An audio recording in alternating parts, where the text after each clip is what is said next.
Everyone's chasing the 2 and 3% rates, sitting on an assumable VA loan right now, and it can be a great move. But it's also where I see veterans get burned, worse than almost anywhere else. Right now, there's a veteran out there who's found his dream home. Went to use the VA loan benefit he earned and got told that it was gone. Not used, but gone, because years before, someone assumed his loan and then walked away from it. I sat down with Andy. He's a Marine, he's a loan officer, and he's personally used his VA benefit over 8 times. We sat down together to tell the truth about VA loan assumptions, how they actually work, what they really cost, and the one mistake that can torch the benefit that you earned. Andy Miller, veteran. Yes. Loan officer. Correct. Yeah. How long have you been a loan officer? Almost 14 years. Okay. How long were you in the military? Almost 14 years. You know, I'm not a big fan personally of assumptions. Tell me more, because that is a hard conversation when somebody calls in and says, I just found a house, and they say I can assume their loan. I'm so excited. With a 2%, everyone's going to be super excited, right? Because they have a 2%. So instead of the old loan getting paid off and the buyer starting a brand new loan at today's rates, they step into the seller's loan. Same rate, same balance, same term, picking up payments right where the seller left off. VA loans have always been assumable. It's not a loophole, it's a feature of the program. So let me get this straight. If they're not a veteran, then you're giving up some of your entitlement. Yes. If they are a veteran, you can transfer it over to them. So there are 2 completely different situations here. 1, a veteran buyer assumes and substitutes their own entitlement. That's the clean version. The buyer brings their VA eligibility, swaps it at closing, and the seller's entitlement is released and restored. Everyone walks away whole. 2, a civilian assumes, or a veteran doesn't substitute. It can be done legally, but the seller's entitlement stays tied to that loan until it's fully paid off. That's the trap.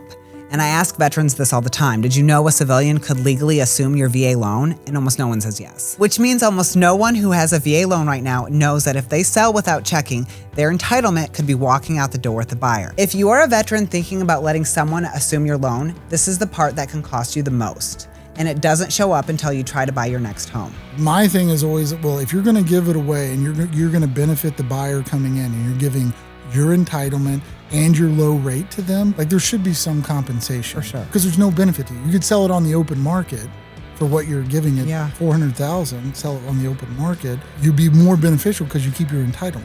Andy's point is straightforward. If your home is worth $400,000 and someone wants to assume your low rate, you could sell that same home on the open market for $400,000 and keep your entitlement. When you hand it to a civilian, the entitlement is locked away for as long as it takes for them to pay off that loan. That could take years. Jonathan was his name, right? Bought in Florida down in Key West. It was kind of his retirement home, right? And it was a big loan. It was like 1.1 or 1.2. So it was a big loan. All the entitlement was being used. A civilian came in, which civilians can assume the loan, right? And he's like, well, I'm making a deal. And, and I'm like, just be aware, right? If this happens and he doesn't refinance it, or which he's not because it was a 2.5. Right. He would never refinance it into a different loan. So he ended up where he's like, oh, now the family is growing and I have grandkids and they're in Texas. So I want to go to Texas and I want to use my VA benefit. And I'm like, it's gone. Right? It's gone until that seller Yes. sells his house. Yes. Jonathan earned that benefit. He served. And when he tried to use it the second time, it was locked away in a loan that someone else was paying. The only reason why I would do it if it was to my family. Okay. You know what I mean? Like my son or something wants to take, then I would do it. Yeah. So you've protected your entitlement. You found a veteran buyer. Everyone's aligned on the rate. There's still a number that stops most of these deals cold. So what if the loan that they're assuming is $250,000, but they're buying the house for $400,000? Yeah. Where does the $150,000 come from? That is not the loan that they're assuming. That has to come out of their pocket. You can't do a HELOC. You can't do it. You can't tap into the equity until after you close. So you have to have the cash to pay. Because you can't get a subordinate loan with a VA loan. Right. Yeah. Here's the reality. Say the loan that you're assuming is $250,000, but the house is priced at $400,000. The gap of the $150,000 between the assumed balance and the purchase price, that's on you, the buyer. And it has to be cash, not a second mortgage, not a HELOC, not a personal loan, cash. Because you don't own the property yet, you can't borrow equity against a home that you don't have. But a lot of people, when they sell in California, and they make $300,000-$400,000 off the home, and they go to Idaho or Montana because of Yellowstone, right? They're like, oh, I want to move up there. They can come in and have $400,000 cash and be like, no, okay, you need $200,000. I'll assume your loan at 2.5%, and I'll give you. And this is partly why all the housing prices are going up, because people are leaving California. Yeah. And they're making money off these houses that they've had for 10 years. Correct. The deals that work are the ones where the gap is small enough to cover in cash, 100%. The cash gap is the deal killer, but let's say you can cover it. How do you know if the deal is the deal actually worth doing? Andy has a framework for that I hadn't heard anyone else put into words, and it completely changes how you think about the seller side. I'll just use an example. So we have a client, a veteran, owns a home. They got a 3.5, I think. It's not in the twos, but it's still a great rate. Right. 2% lower than what the going rate is. And they asked me, like, should I do an assumption? And my question always starts out with, are they a veteran, right? Because you can transfer the entitlement after they assume your loan into their benefit. Correct. Right? What are you going to sell it for? Is there a premium that you're going to charge for them getting a 3%? Because if I let that buyer come in, assume my loan, my low interest rate, and take my entitlement, there's no benefit to me whatsoever. His point is this. If you're a seller letting someone assume your loan, you're handing them an asset, that rate.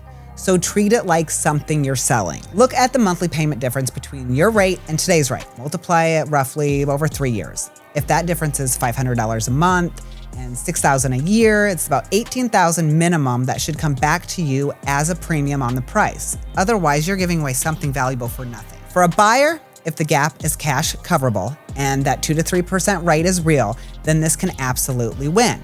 For a seller, if you're handing over your rate and your entitlement, make sure there's something coming back to you. And it can be a powerful move. But there's one more scenario I need you to understand, because it doesn't just affect the deal you're in right now.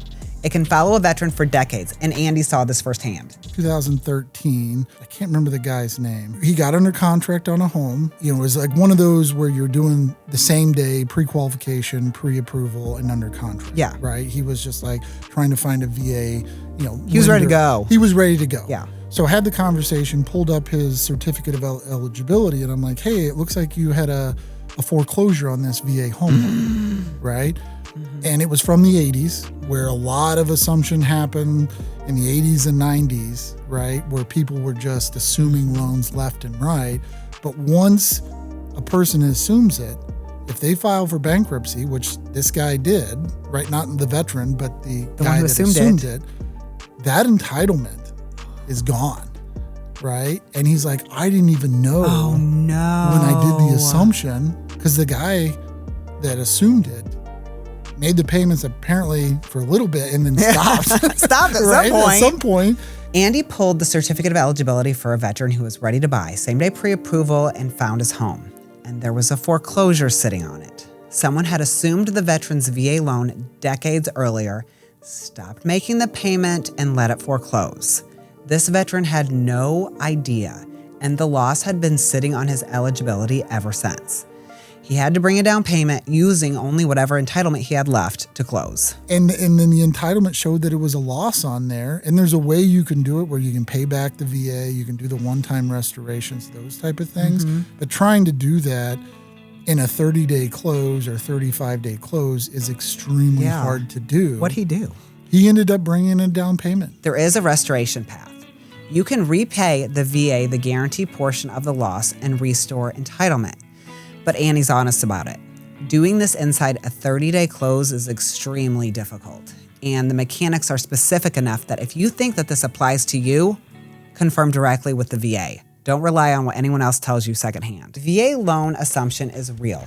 It's legal, and the low rate is genuinely powerful for the right buyer, with cash for the gap and the patience for the process. But it's not a slam dunk that the internet makes it sound like. And if you're a veteran seller, protect your entitlement. Don't give away the benefit that you've earned without knowing exactly what it cost you. Andy's whole point, and mine, it's the same. Go in informed. Work with someone who has actually done assumptions, not just heard of them. There's a real difference, and you feel it the second something goes sideways. Drop your specific situation in the comments. Tell me where you are in the deal, and I will answer. For more insights, check out the links in the description, and we'll see you in the next video.